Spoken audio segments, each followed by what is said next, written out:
Nakatira sa isang maliit na barangay sa Davao na kung tawagin ay Agdao, ang 11 taong gulang na bata na si Boyet. Ang kanyang lolo Efren na isang kilalang albularyo, ang tanging kasama na lang niya sa buhay matapos na maghiwalay ang kanyang mga magulang nung siya ay 4 taong gulang pa lamang. Ganun pa man, kahit lumaking walang magulang, ay busog pa rin sa pagmamahal si Boyet mula sa kanyang lolo. Sa paaralan ay hinahangaan siya dahil sa talas ng kanyang isip at talino. Madalas ay nasa lumang silid-aklatan siya at nagbabasa ng mga aklat. Pakiramdam kasi ni Boyet ay napupunta siya sa iba't ibang lugar at mundo sa tuwing nagbabasa siya ng mga kwento. Ngunit kung may isang bagay na hindi gusto ng marami kay Boyet, yun ay ang pagiging pilyo at makulit niya. Dala na rin ng kanyang pagiging bata, kaya naging ugali na niya ang pagiging matigas ang ulo at mapaglaro sa ibang tao, lalo na sa mga nakakatanda sa kanya. Tuwing walang pasok sa paaralan, madalas ay nasa gubat si Boyet at naninirador siya ng mga ibon. Bukod sa pagbabasa, ay yun ang isa sa mga paborito niyang gawin. Isang tanghali ng Sabado, hindi mapakali si Boyet sa loob ng kanilang munting kubo. Wala siyang pasok sa eskwela, kaya sabik siyang lumabas at maglaro. Bitbit niya ang kanyang paboritong tirador, habang palihim na nakatingin kay Lolo Efren na natutulog sa mahabang upuan sa labas ng kanilang kubo. Huminga ng malalim si Boyet at lumabas ng kubo. Ngunit hindi pa siya nakakalayo ay narinig na niya ang boses ng kanyang lolo. Gulat na napalingon si Boyet kay Lolo Efren. Mabilis niyang itinago sa likod ang tirador. Lolo, akala ko po tulog kayo. Ang akala ko rin ay tulog kang bata ka. Hindi ba sabi ko sa iyo matutulog ka sa tanghali para lumaki ka? Tatakasan mo na naman ako. Natulog na po ako, Lolo. Hindi niyo lang po nakita kasi tulog po kayo eh. Saan ka na naman papupunta ha? Maglalaro lang po kami ni Balong, Lo. Si Balong ang matalik na kaibigan ni Boyet. Pero kung si Boyet ay pilyo at mapusok, si Balong naman ay matatakotin. Kahit madalas silang magtalo ni Balong sa mga bagay na gustong subukan ni Boyet, ay nananatili pa rin ang kanilang pagkakaibigan. Bakit may dala ka na namang tirador? Anong tirador po, Lolo? Wala naman po akong dalang tirador ah. Iyang tinatago mo sa likod mo. Abay, akala mo hindi ko nakita yung tirador mo? Gusto mo bang pakuluan ko yan at ipainom ko sa iyo ang sabaw? Pwede naman, Lo. Basta samahan niyo po ng karne ng baboy at sampalok para sinigang na. Abat pilosopo ka talaga, bata ka, no? Teka, baka na naman sa gubat ang punta nyo, ha? Sinabihan na kita, Boyet. Makinig ka sa akin. Nakikinig naman po ako sa inyo, Lolo Efren eh. Hindi naman po kasi ako bingi. Magkaibang nakikinig lang. Sa sumusunod, huwag kang pupunta sa gubat, Boyet. Marami doon nakatirang mga lamang lupa at engkanto. Hindi mo alam kung sino o ano mababangga mo ron. Nagkamot sa batok niya si Boyet. Opo, Lolo. Hindi po talaga ako sa gubat pupunta. Babalik din po ako mamaya. At bago pa siya muling mapigilan ni Lolo Efren, ay mabilis na siyang tumakbo palabas ng kanilang bakuran. Hoy, Boyet! Bumalik ka rito! Pampihira itong batang to. Hindi pa kita pinapayagang umalis eh! Pastilang ka talagang bata ka! Lo, hindi ko na po kayo marinig. Babalik din po ako agad. Hindi huminto sa pagtakbo si Boyet hanggang sa tuluyan na siyang makalayo kay Lolo Efren. Nang makasiguro siya na hindi na siya maaabutan ng lolo niya, ay saka lang siya huminto sa pagtakbo at naglakad na lang. Habang masayang naglalakad, ay nakita ni Boyet ang kaibigan niyang si Balong na nakaupo sa isang malaking bato. Nilalaro nito ang isang patpat habang tila may iniisip. Agad siyang lumapit dito nang may pilyong ngiti sa labi. Balong, tara sa gubat. Manirador tayo ng ibon. Ha? Ayoko nga. Hindi ba sabi ni Lolo Efren mo, bawal doon? Maraming engkanto sa kalamang lupa sa gubat. Mamaya maengkanto pa tayong dalawa at hindi tayo makauwi. Ikaw na lang, Boyet. Napapailing si Boyet at tumawa ng bahagya. Nako, Balong. Naniniwala ka na naman kagad kay Lolo Efren eh. Ang tagal ko na nagpupunta sa gubat. Pero kahit na anino ng engkanto o mga laman lupa, aba, wala akong nakikita, no? Paano kung hindi na nagpapakita sa'yo? Baka isang araw niyan, bigla ka na lang kunin ng mga yon. Sige ka. Sus, natatakot ka lang eh. Palibasa, duwag ka. Duwag! Hoy, hindi Hindi ako duwag. Ang tapang-tapang ko kaya. O sige nga, kung hindi ka duwag, bakit ayaw mo sumama sa akin sa gubat? Kasi, baka pagalitan tayo ni Lolo Efren Hindi naman niya malalaman eh. Tara na, sumama ka na kasi. Ang dami mo pang arte. Tumingin si Balong sa malayo at tila nag-iisip ang bata kung ano ang dapat niyang gawin. Makalipas ang ilang sandali, ay marahan itong tumango at bumaba mula sa pagkakaupo sa malaking bato. Nagkibit balikat siya at bumuntong hininga. Sige na nga, sasama na nga ako sa'yo. Pero saglit lang tayo, Boyet Ayokong abutan tayo ng gabi dun at mapapagalitan ako ng nanay ko. Oo na, oo na. Uuwi rin tayo kapag nakatirador na ako ng kahit 3 ibon lang. Matapos yun, ay magkasama ng naglakad ang magkaibigang Boyet at Balong papunta sa gubat. Makalipas lang ang ilang minuto, ay narating na ni na Boyet ang tahimik at masukal na gubat. Marami roong nagtataasang punong kahoy at ang lupa ay natatabunan ng makapal na mga tuyong dahon. Walang masyadong nagpupunta ron dahil sa mga kwentong ipinakalat ni Lolo Efren tungkol sa mga engkanto at lamang lupang naninirahan doon. Dahil sa pagiging kilalang albularyo ng matanda, marami ang naniwala at iniwasan ang gubat na yon. Pero para kay Boyet, may kung anong humahatak sa kanya papunta sa gubat. Pagdating sa isang bahaging may mga mabababang puno, agad na inihanda ni Boyet ang kanyang terador. Kumuha siya ng isang maliit na bato at tahimik siyang nagmasid upang maghanap ng ibon sa paligid. Napansin niyang may ilang maya na namamahinga sa isang payat na sanga. Nakangisi niyang ipinasok ang bato sa goma ng terador. Dahan-dahan niyang hinila ang goma at sinigurado niyang nakatutok ng tama yon sa mga ibon. Sa kanya pinakawalan ang bato. Lumagpas lang ang bato sa ibon at nagliparan yon palayo. Ibinaba ni Boyet ang terador at napabuntong hininga siya ng malakas. Walang isa man lang sa mga ibong tinarget niya ang tinamaan. Napangiwi siya sa inis at bahagyang tinadyakan ang lupa. Buwisit! Ano ba naman yan?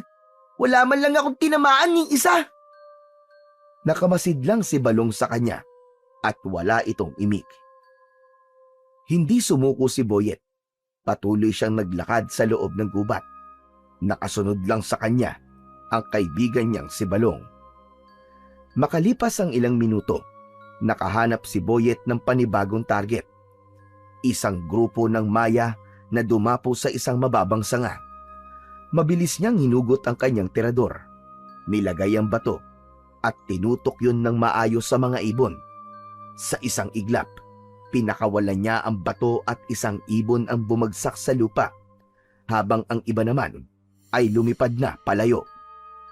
Umikot ang mata ni Boyet sa paligid at agad siyang dumampot ng isa pang bato. Nang makakita siya ng isa pang ibon sa isang puno, ay tinirador niya yon. Tinamaan din yon at bumagsak sa lupa.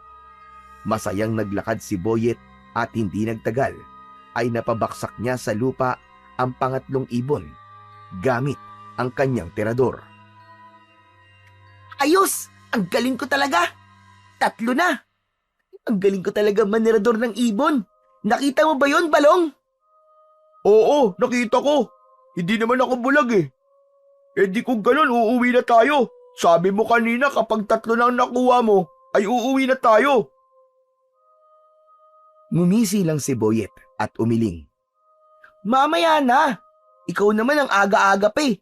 Sayang naman yung oras. Saka ngayon pa lang ako ginaganahan eh. Napabuntong hininga si Balong at nagpatuloy sila sa paglalakad. Hindi na namalayan ni Boyet ang paglipas ng oras. Maya-maya pa ay nagulat siya nang biglang dumikit si Balong sa kanya at humawak sa kanyang braso. Bumiksi si Boyet at may pagtatakang tumingin sa kaibigan.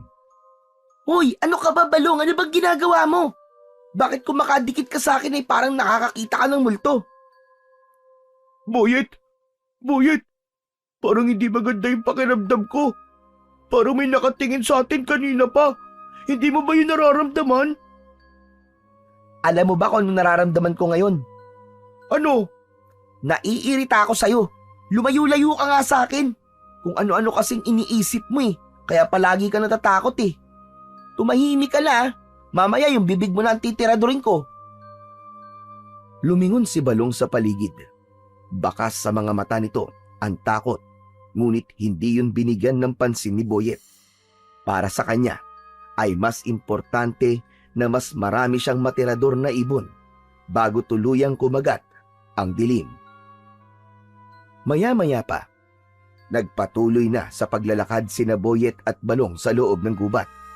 Pero kahit na anong gawin ni Boyet, hindi na siya nakakita pa ng ibon. Pinagmasdan niya ang mga sanga sa paligid pero wala na talaga siyang nakita. Napailing na lang siya at napakamot sa kanyang ulo. Pambihira naman talaga yan oh. Mukhang nagtatago na ang mga ibon sa akin ah. Baka naman kasi naubos mo na yung mga ibon dito sa gubat, Boyet. O baka lumipat na sila ng ibang gubat. Tuwing Sabado ba naman eh, wala ka nang ginawa kundi manirador. Napangiti si Boyet pero hindi niya pinansin ang sinabi ni Balong. Lumingalinga siya sa paligid at naghanap ng ibon. Boyet, paggabi na, umuwi na tayo. Baka abutin pa tayo ng dilim dito sa gubat eh. Isa na lang, Balong. Kapag nakahuli pa ako ng isang ibon, uuwi na talaga tayo, promise. Ayoko na, Boyet, ayoko na. Kung ayaw mong umuwi, ako na lang ang uuwi. Bahala ka na dyan. Wala akong pakialam kahit umuwi ka na. O sige na, umuwi ka na. Duwag! Duwag ka talaga. Hindi man lang tumingin si Boyet kay Balong dahil abala ang mata niya sa paghahanap ng ibon. Napabuntong hininga si Balong at tinalikuran na ng tuluyan si Boyet. Ngunit bago pa ito makalayo, ay nagulat si Boyet nang biglang sumigaw at umatras si Balong. Boyet! Boyet, may maligno! Mabilis na lumingon si Boyet pero imbis na kung anong nakakatakot na nilalang ang makita niya, ay si Lolo Efren ang nakita niya. Agad niyang nilapitan si Balong at binatukan ito. Aba, hindi yan maligno. Si Lolo Efren yan eh. Eh, nagulat kasi ako eh. Akala ko maligno.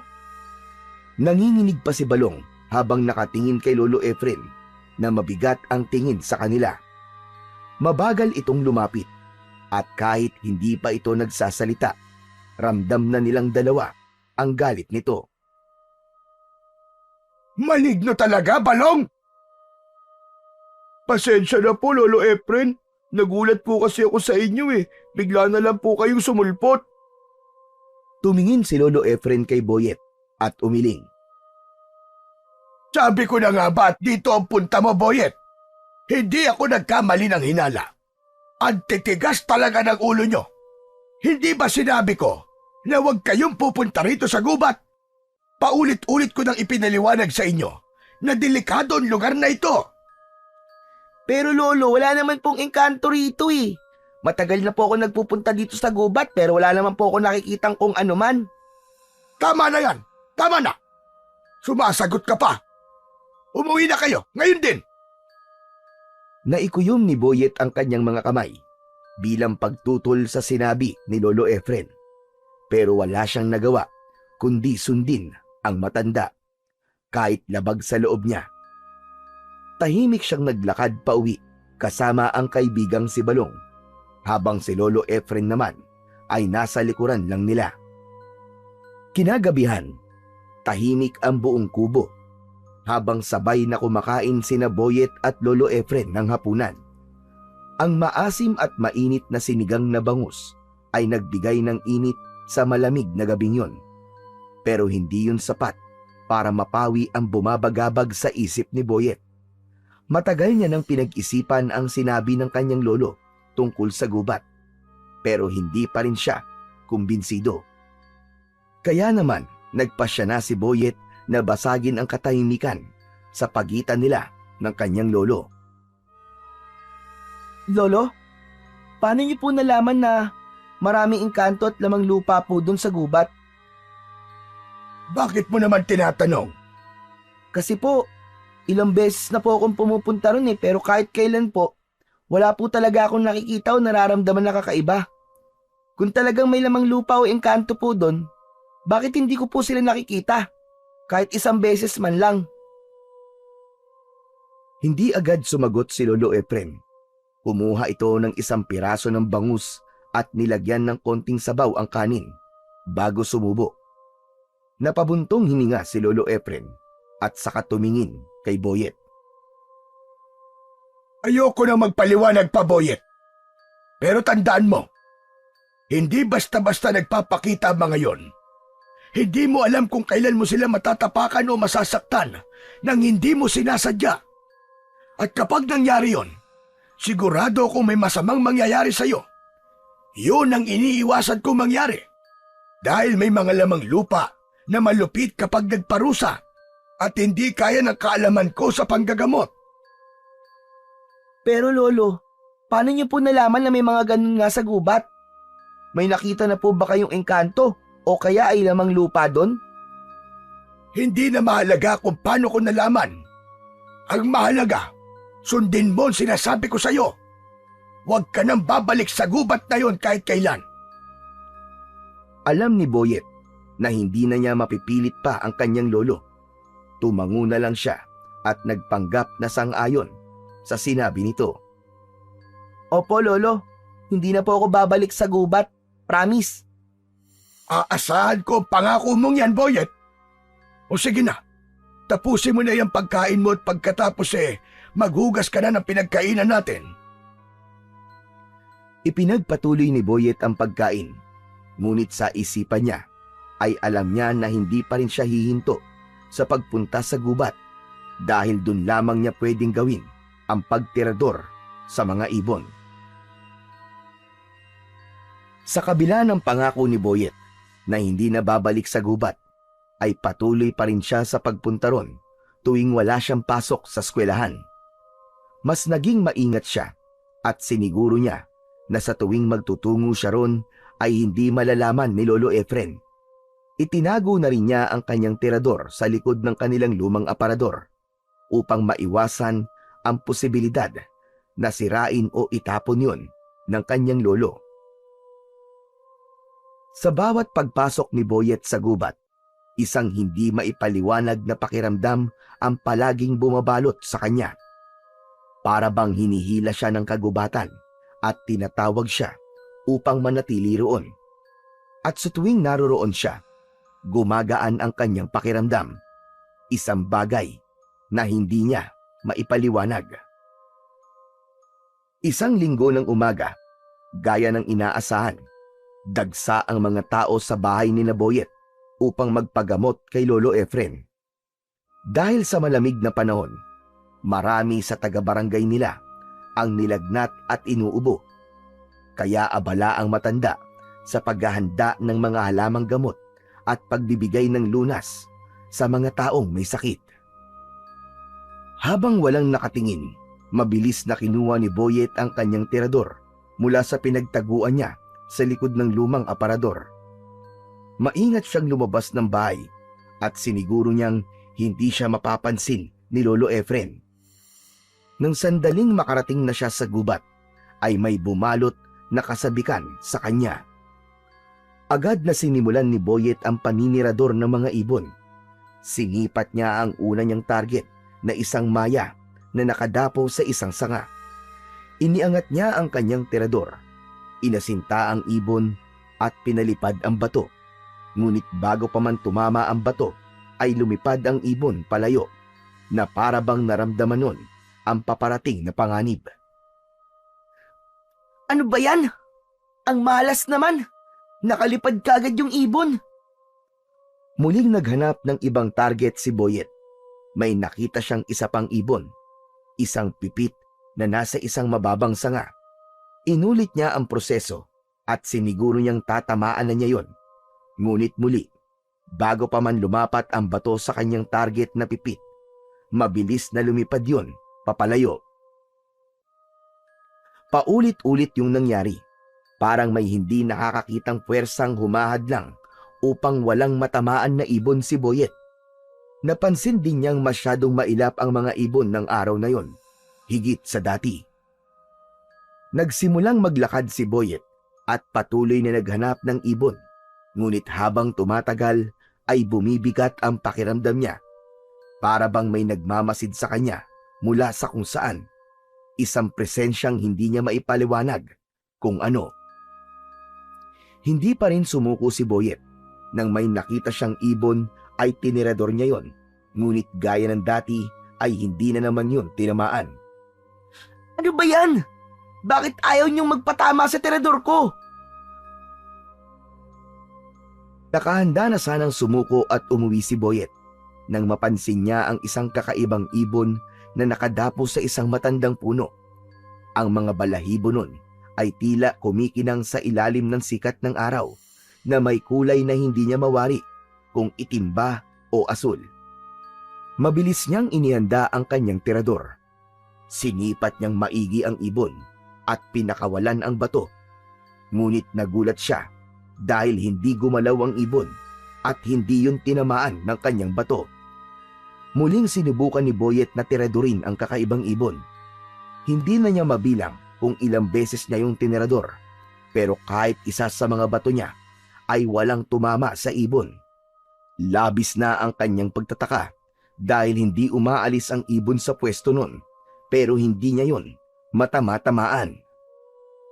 Nanlaki ang mga mata ni Boyet nang biglang lumipad palayo ang kakaibang ibon.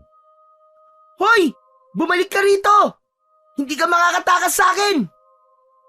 Hinabol ni Boyet ang ibon at tumakbo siya ng mabilis.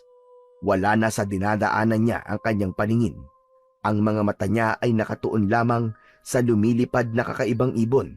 Kaya naman hindi niya napansin ang isang nakaumbok na lupa sa kanyang daraanan. Natalisod si Boyet sa nakaumbok na lupa. Nawalan siya ng balanse at padapa siyang natumba sa lupa. Agad niyang iniangat ang paningin niya upang hanapin ang kakaibang ibon, pero hindi na niya yon nakita pa. Wala na siyang ideya kung saan yun nagpunta o nagtago. Napuno ng galit si Boyet. Tumayo siya at napatingin sa nakaumbok na lupang nakatisod sa kanya. Dahil sa matinding inis na hindi niya natirador ang kakaibang ibon, ay ibinaling niya ang galit sa nakaumbok na lupa. Buwisit ka! Buwisit ka! Ikaw ang may kasalanan kung bakit nawala yung ibon na yun! Ang dapat sa'yo, sirain! Malakas na sumigaw si Boyet habang paulit-ulit na sinisipa ang nakaumbok na lupa. Sa bawat sipa niya ay unti-unti yung nasisira. Nadurog ang lupa at kumalat yon sa kung saan-saan. Humihingal si Boyet nang tumigil siya. Nagawa niyang gibain ang nakaumbok na lupa sa pamamagitan lang ng paulit-ulit na pagsipa roon. Kahit paano ay nabawasan ang pagkainis niya sa kanyang ginawa. Sa pagkakataon na yon, inisip niya na hindi para sa kanya ang araw na yon. Kaya nagdesisyon na siyang umalis sa gubat. nagsimula na siyang maglakad pabalik sa kanilang bahay bago pa malaman ni Lolo Efren na wala siya roon. Habang naglalakad si Boyet papauwi sa kanilang bahay, ay nakabusangot ang kanyang muka. Hindi niya maalis sa isip niya ang kakaibang ibong yon na nakawala dahil sa pagkatalisod niya sa nakaumbok na lupa. Nang makarating si Boyet sa kubo nila, ay napansin niyang kakaunti na lamang ang mga tao sa labas na naghihintay para magamot ni Lolo Efren. Kanina, bago siya umalis, ay halos mapuno ang harapan ng bahay nila ng may mga sakit. Bagsak ang balikat na pumasok si Boyet sa kanilang kubo. Naamoy niya ang halimuyak ng mga pinatuyong dahon at langis na madalas gamitin ni Lolo Efren sa panggagamot. Nakaupo ang matanda sa harapan ng isang lalaki na may nakabalot na kumot sa katawan. Napansin ni Lolo Efren ang pagdating ni Boyet. Saglit siya nitong tinapunan ng tingin bago bumalik sa ginagawa. Boyet! Saan ka galing at puro lupa yung mga paa mo? Lolo Efren, naglaro lang po kami ni Balong ng sipaan ng bola. Natapilok po ako sa putikan kaya ito po, nadumihan po ang paa ko. Mag-iingat ka kasi kapag naglalaro ka. Baka mamaya ay madulas ka ng tuluyan. Baka magkasugat ka o mabalian ka pa. Hugasan mo na yung paa mo bago ka maglakad-lakad dito sa loob ng bahay. Sige po, Lolo. Agad na lumabas ng bahay si Boyet at dumiretso sa likod ng kubo kung saan meron doong maliit na balon. Kinuha niya ang pansalok ng tubig sa balon at kumuha siya ng tubig. Matapos yun, ay ibinuhos niya ang tubig sa kanyang mga paa. Habang kinukuskus niya ang kanyang mga paa, bumalik sa isipan niya ang nangyari kanina sa gubat. Hindi niya maintindihan kung bakit napakailap ng mga ibon sa araw na yon. At higit sa lahat, hindi niya matanggap na hindi niya natirador ang kakaibang ibon. Kinagabihan, mula sa mahimbing na pagtulog, ay nagising si Boyet. Dilat na dilat ang kanyang mga mata habang nangangatog ang kanyang katawan. Naramdaman niya ang matinding ginaw na bumalot sa kanya.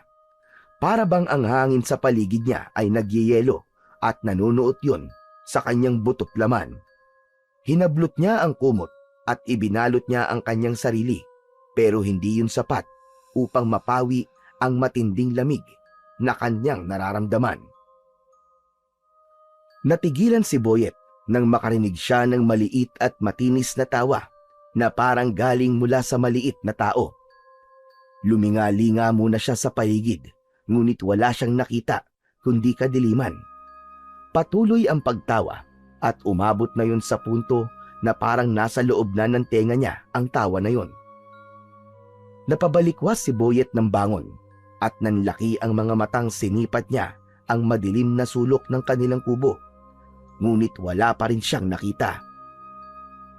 Sino yan? Sino yan? May tao ba dyan? Sumagot ka! May tao ba dyan? Nawala ng sandali ang tumatawa, pero ilang saglit lang ay muling narinig ni Boyet ang nakapangingilabot na tawa. Parang may isang munting nilalang na naglalaro sa kanyang tenga. Tigilan mo ako! Tigilan mo ako! Tumahimik ka na! Tigilan mo ako! Tinakpan ni Boyet ang kanyang mga tenga, ngunit hindi nawala ang tawa. Para bang mas lumakas pa yun at bumaon sa kanyang isipan. Napasiksik siya sa isang sulok ng banig habang nanginginig at hindi malaman ang gagawin. Tama na! Tama na! Tumahimik ka na! Tama na! Kasunod nun ay nakita ni Boyet na sinindihan ni Lolo Efren ang gasera. Nag-aalala itong lumapit sa kanya. Boyet! Boyet po, ano nangyayari sa'yo? Bakit ka sumisigaw? Lolo, may naririnig po ako. Tumatawa po malit na boses. Parang nasa loob po ng tenga ko. Saglit na hindi gumalaw si Lolo Efren. Maya-maya pa ay marahang idinampi ng matanda ang magaspang nitong palad sa noo ni Boyet. Tapos ay sa kanyang liig. Napakunot ang noo ng matanda. Napakataas ng lagnat mo, Boyet. Baka nagdidelirio ka. Sandali lang at magpapakulo lang ako ng gamot. Mabilis na tumayo si Lolo Efren at nagtungo sa lagayan ng mga halamang gamot. Kumuha ito ng ilang piraso ng dahon para sa pagpapababa ng lagnat at agad itong nagpakulo ng tubig sa maliit na kalan. Matapos yun ay isinali nito sa baso ang pinagpakuluan ng halamang gamot. Lumapit si Lolo Efren kay Boyet at inalalayan siyang umupo. Ubusin mo ito. Makabubuti ito sa'yo para bumaba ang lagnat mo. Walang nagawa si Boyet kundi ang sundin ang utos ng kanyang lolo. Mapait ang lasa ng inumin pero hindi na niya yon ininda pa. Pakiramdam niya ay gusto na lamang niyang magpahinga. Maya-maya pa ay unti-unting bumigat ang talukap ng mga mata ni Boyet nang maubos niya ang ipinainom sa kanya ni Lolo Efren. Hindi niya namalayan ang unti-unting paglaho ng ginaw sa kanyang katawan. Unti-unting humina ang nakakabinging tawa sa kanyang isipan hanggang sa tuluyan siyang makatulog. Kinabukasan ng umaga, maaga ring nagising si Boyet dahil Lunes na naman. May pasok siya sa eskwelahan. Pinakiramdaman niya ang sarili. Dinaman niya ang kanyang noo at leeg. Napangiti siya dahil hindi na siya mainit at napatunayan niya na epektibo talaga ang mga halamang gamot ng kanyang Lolo Efren. Inalis na ni Boyet ang kumot na nakabalot sa kanyang katawan. Ngunit natigilan siya nang makita niya na namamaga ang kanyang mga paa at naging doble ang laki nun. Gumapang ang takot sa buo niyang katawan hanggang sa kumawala sa lalamunan niya ang isang malakas na sigaw. Lolo! Lolo! Lolo, tulungan mo ako, Lolo! Hindi nagtagal ay humahangos na pumasok si Lolo Efren sa kubo. Dumiretso ito sa maliit nilang kwarto. Ano ba nangyari sa'yo, Boyet? Aba, Diyos ko! Ano nangyari sa mga paa mo? Bakit parang paa na yan ng higante? Hindi ko rin po alam, Lolo. Pagising ko po ganyan na yan eh. Lolo, tulungan niyo po ako. Tulungan niyo ako, Lolo. Lumapit si Lolo Efren at tinignan nito ang malaking paa ni Boyet. Maingat nitong hinawakan ang paa niya, sabay tingin sa kanya. Masakit ba, Boyet? Hindi naman po, Lolo, pero anong gagawin natin? Baka po hindi na gumaling ang paa ko. Paano po ako makakapasok sa school? Hindi na po magkakasya ang tsinelas ko. Huwag kang matakot, Boyet. Ako bahala sa'yo. Papagalingin ko ang paa mo at sisiguraduhin kong babalik yan sa dati. Kumalma ka lang. Sa kabila ng sinabi ni Lolo Efren, hindi pa rin nawala ang pag-aalala at takot ni Boyet. Halos hindi niya matignan ang kanyang kanang paa dahil sa hindi pangkaraniwang laki nun. Habang kumakain ng almusal sina Boyet at Lolo Efren sa isang maliit nilang hapag, ay halos hindi magalaw ni Boyet ang pagkain. Maya-maya pa ay may narinig silang pagkatok sa pinto na sinundan ng malakas na boses ni Balong. Boyet! Boyet, tara na! Malilate na tayo sa school! Boyet! Napatayo si Boyet at mabilis siyang nagtungo sa kwarto. Ibinalot niya ang sarili sa kumot. Mula roon ay napatingin si Lolo Efren. Napailing ito at saka tumayo upang pagbuksan ng pinto si Balong. Mula sa kwarto ay dinig ni Boyet ang pag-uusap ni na Lolo Efren at Balong. Lolo, asa na po si Boyet? Malilate na po kami. Balong, hindi makakapasok si Boyet ngayon. May sakit siya. Ha? Ano po sakit niya, Lolo Efren? Basta, may sakit siya. Pakisabi na lang sa guro nyo na hindi siya makakapasok ngayon hanggang bukas. Ganun po ba? O sige po, Lolo, sasabihin ko po. Pakisabi rin po kay Boyet na magpagaling siya, ha? Matapos yon ay umalis na si Balong. Marahan namang inalis ni Boyet ang kumot at lumabas sa kwarto. Bumalik siya sa pagkakaupo sa hapag. Salamat po, Lolo Efren ha. Butit hindi niyo po sinabi kay Balong na lumaki ang isa kong paa. Kilala ko si Balong. Kapag nakita niya yung paa mo, Jack, pagtatawanan ka lang nun. Kaya kumain ka na dyan at pagkatapos gagamutin ko na yung paa mo. Pakiramdam ni Boyet ay bahagyang gumaan ang kanyang loob. Ngunit hindi pa rin nawala ang pag-aalala niya kung kaya ba talagang mapagaling ng kanyang lolo ang paa niya. Matapos mag-almusal, ay kagad na inihanda ni Lolo Efren ang mga gamit para sa paggagamot sa malaking paa ni Boyet. Kumuha ito ng isang bote ng langis na panggamot at marahang ipinahid yun sa paa niya. Pagkatapos ay kumuha si Lolo Efren ng isang palanggana at pinunuyo ng malinis sa tubig. Umupo ito sa harapan ng palanggana, ipinikit ang mga mata at marahang nagdasal. Tahimik lang na nakatingin si Boyet habang ginagawa yon ng kanyang lolo. Maya-maya pa ay kinuha ni Lolo Efren ang kandila sa altar. Sinindihan nito yon at hinayaan itong tumulo ang natutunaw na parte ng kandila sa tubig. Tumitig si Boyet sa palanggana at napansin niyang may nabubuong imahe sa ibabaw ng tubig. Isang maliit na hugis na nakaumbok na lupa. Kinuha ni Lolo Efren ang nabuo mula sa tulo ng kandila at tinignan yon ng mabuti. Pagkatapos ay hinarap nito si Boyet. May natapakan ka bang punso, Boyet? Ha? Ano po yung punso? Ang punso ay isang lupang nakaumbok. Madalas, tirahan yun ng mga duwende o nuno sa punso. Kapag may taong nagpakita ng kawalang galang sa kanilang tahanan, maaaring magalit sila at parusahan ng sino mang gumawa ng kasalanan sa kanila. Nanlamig si Boyet sa kanyang narinig. Hindi siya nakapagsalita. Naalala niya ang nakaumbok na lupa sa gubat, ang punso na pinagbuntunan niya ng galit. Sinipa-sipa niya yon hanggang sa magiba. Napaisip siya kung yun nga ba ang dahilan kung bakit lumaki at namaga ang kanyang paa. Ngunit hindi siya pwedeng magsalita. Kapag sinabi niya yon, malalaman ni Lolo Efren na patuloy siyang nagpupunta sa gubat kahit paulit-ulit siyang pinagbabawalan nito.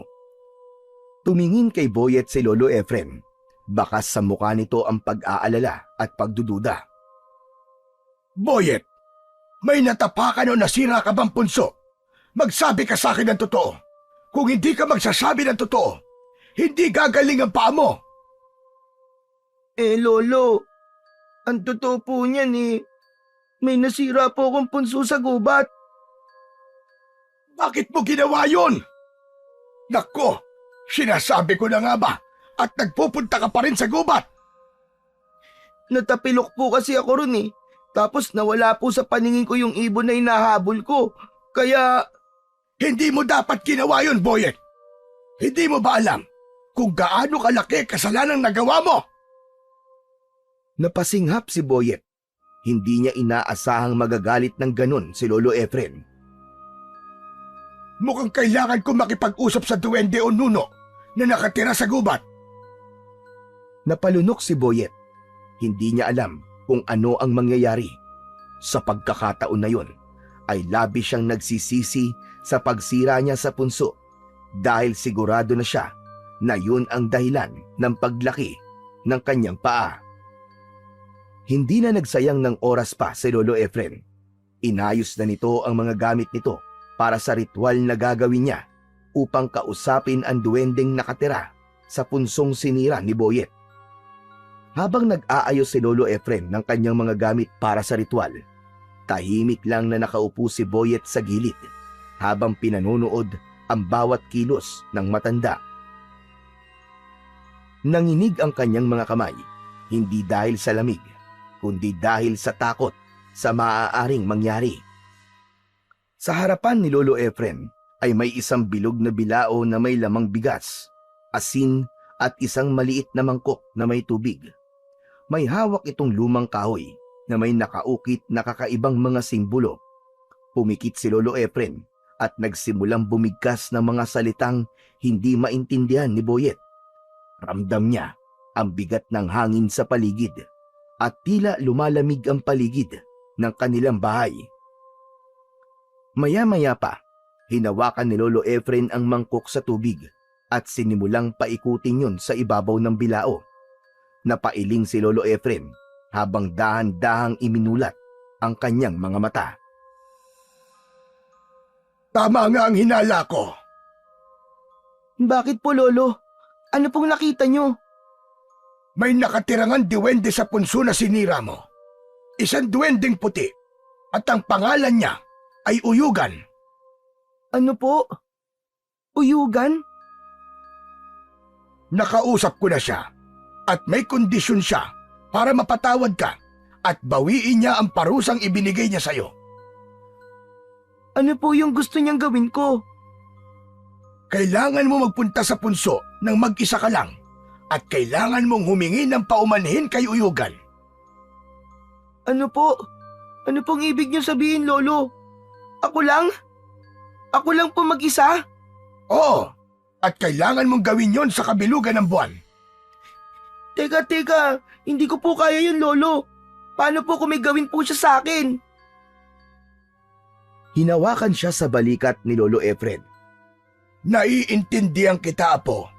Kung ako lang ang masusunod, hindi kita hahayaang magpunta sa gubat na mag-isa, lalo na kung gabi. Pero wala tayong magagawa. Kung hindi mo gagawin ang gusto ni Uyugan, hindi nagagaling ang paa mo at habang buhay mo yang dadalhin. Tamang-tama, Boyet. Bilog ang buwan mamayang gabi. Makinig kang mabuti, Apo. Mapaglaro ang mga diwendeng puti. May posibilidad na subukin ka nila. Ano man ang iabot nila sa'yo, ano mang bagay na ibigay nila, huwag mong tatanggapin. Ha? Bakit po? Dahil nga mapaglaro sila. Basta, gawin mo na lang ang sinasabi ko sa'yo. Lalong nanghina si Boyet. Alam niyang wala na siyang magagawa kundi gawin ang gusto ng diwende dahil kung hindi, baka habang buhay na siyang may malaking paa. At ang mas nakakatakot pa, hindi niya alam kung ano ang naghihintay sa kanya sa gubat mamayang gabi. Pagsapit ng gabi ay hindi mapakali si Boyet. Sa labas ng bahay, naghihintay na si Lolo Efren na may hawak na gasera. Lumabas na rin si Boyet at nakita niya ang bilog na buwan. Apo, kailangan na natin pumunta. Huwag kang mag-alala. Basta sundin mo lang ang bilin ko, ay walang masamang mangyayari sa'yo. Napalunok si Boyet bago marahang tumango. Sinubukan niyang lakasan ng loob habang naglalakad sila papunta sa gubat. Ngunit hindi niya mapigilan ang panginginig ng kanyang mga kamay. Pagdating nila sa bungad ng gubat, tumigil si Lolo Efren. Hindi na ito nagpatuloy sa paglalakad. Lolo, bakit po kayo huminto? Hanggang dito na lamang ako, Apo. Ano po? Ibig niyo sabihin, hindi niyo po ako sasamahan sa gubat? Hindi pwede, Apo. Yan ang kondisyon ni Uyugan. Kailangan mong gawin ito ng mag-isa. Lalong lumakas ang kabog sa dibdib ni Boyet. Napatingin siya sa madilim na gubat sa kanyang harapan. Lolo, paano po kung may gawin po siya sa akin? Huwag kang matakot. Basta pagdating mo sa punso, buong puso kang humingi ng tawad. Kapag nagawa mo na yon, umalis ka na kagad at bumalik sa akin. Lolo, hindi po ba talaga kayo pwedeng sumama? Natatakot po ako eh. Mahinang bumuntong hininga si Lolo Efren at marahang hinaplos ang ulo ng kanyang apo. Tulad ng sinabi ko sa iyo, Apo, kung ako lang sanang masusunod, hindi kita papupuntahin nang hindi ako kasama. Pero wala tayong magagawa. Ito ang gusto ng duwende.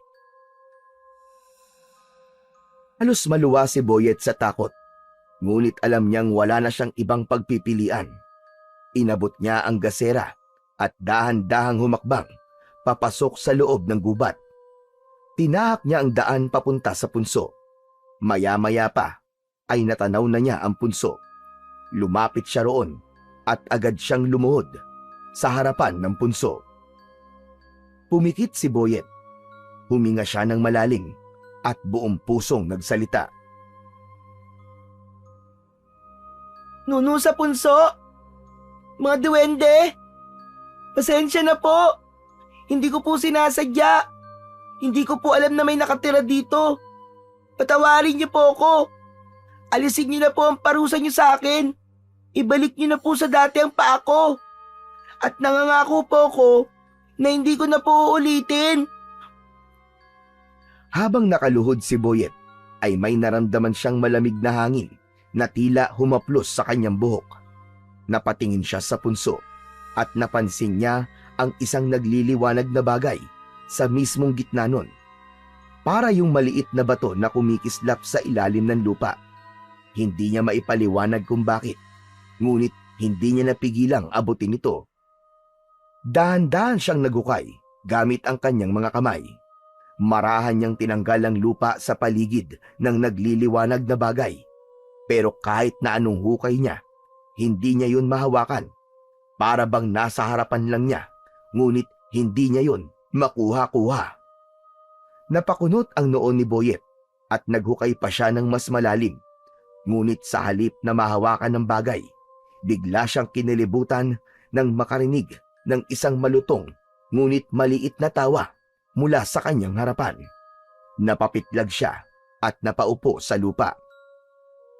Sa harapan niya ay nakatayo ang isang maliit na nilalang, isang diwende.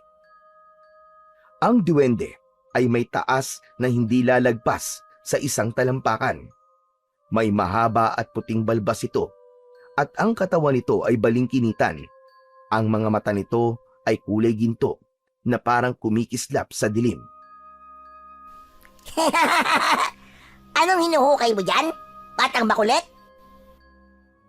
Nanlaki ang mga mata ni Boyet at mabilis na umatras palayo sa punso. Ha? Sino ka? Sino ka? Muling tumawa ang duwende. Inilagay nito ang maliit na kamay sa likod na tila isang matandang nagmamasid sa isang pilyong bata. Ikaw to gumuhukay sa punso ko. Pero ako tinatanong mo kung sino ko? Teka, ikaw ba si Uyugan? Aba, kilala mo pala ako. Ikaw siguro ang batang sumira sa bahay ko, no? Pasensya na po. Hindi ko po sinasadya. Hindi ko po alam na may nakatira pala dito. Ngunit hindi pinansin ni Uyugan ang kanyang paghingi ng tawad. Sa halip, tumingin ito sa punso at muling tumawa ng mahina.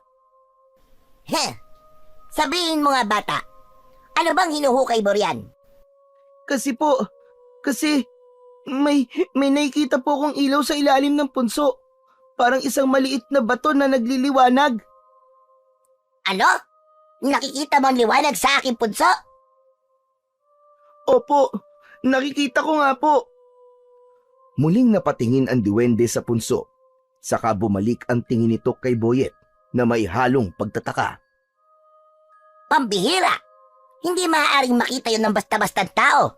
Kung nakikita mo ang mutya ng punso, ibig sabihin, ikaw ang karapat-dapat na magmay-ari nito. Ano? Ano pong ibig niyong sabihin? Wala na. Wala na akong magagawa. Maswerte ka. Kailangan bigyan kita ng pagkakataong makuha ang mutya ng punso. Ngunit, hindi ko ito ibibigay basta-basta sa'yo ng ganong kadali. Ha? Bakit po? Makinig kang mabuti, batang makulit. Ang sino man makakuha ng mutya ng punso ay magkakaroon ng kakaibang kakayahan. Kapag nakuha mo ito, magkakaroon ka ng pambihirang lakas at kaya mong mapagalaw ang mga bagay gamit lamang ang iyong isipan. Napalunok si Boyet sa kanyang narinig. Isang matinding pagnanasa ang biglang bumalot sa kanyang isipan. Ano? Talaga po? Magkakaroon po ako ng kapangyarihan na parang Parang superhero? Tama ka. Ngunit hindi ko ito ibibigay ng libre, bata. Ay kailangan kang gawin upang makuha mo ang mutya ng punso. Sige, sabihin niyo po.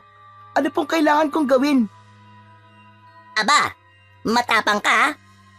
Makinig ka mabuti. 3 bugtong ang ibibigay ko sa'yo. Kung masasagot mo ang lahat ng tama, makukuha mo ang mutya ng punso. Napaisip si Boyet.